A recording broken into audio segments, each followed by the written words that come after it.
चोरैलू, कौने फूलवा से खुशबू मंगैलू,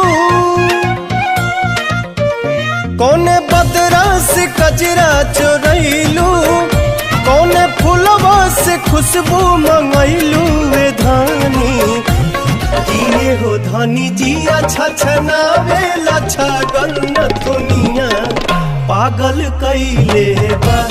किए हो धानी जिया छछनावे छगन दुनिया पागल कैले बा।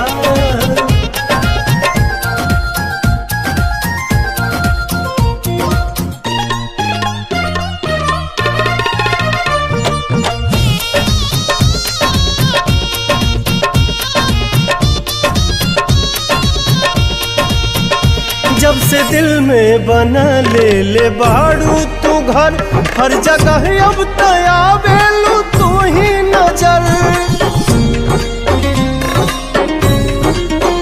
नैना चित चोर ऐसन असर कर गइल, तब से आवाज दिल ही दीवाना भइल।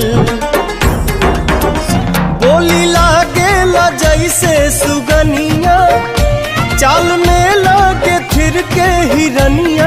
ये धानी लाली लाली बिंदिया निंदिया ले भागल न दुनिया पागल कैले बा। किए हो धानी जिया छछनावे छगन न दुनिया पागल कैले बा।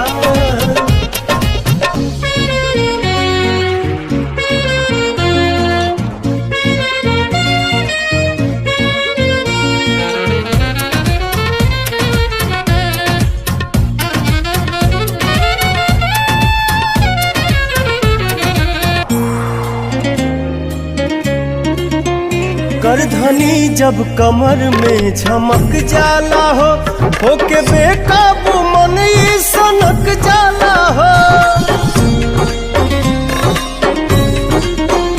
हर अदा हर कला से सहेजल हऊ, हमरा लारानी धरती पे भेजल हऊ।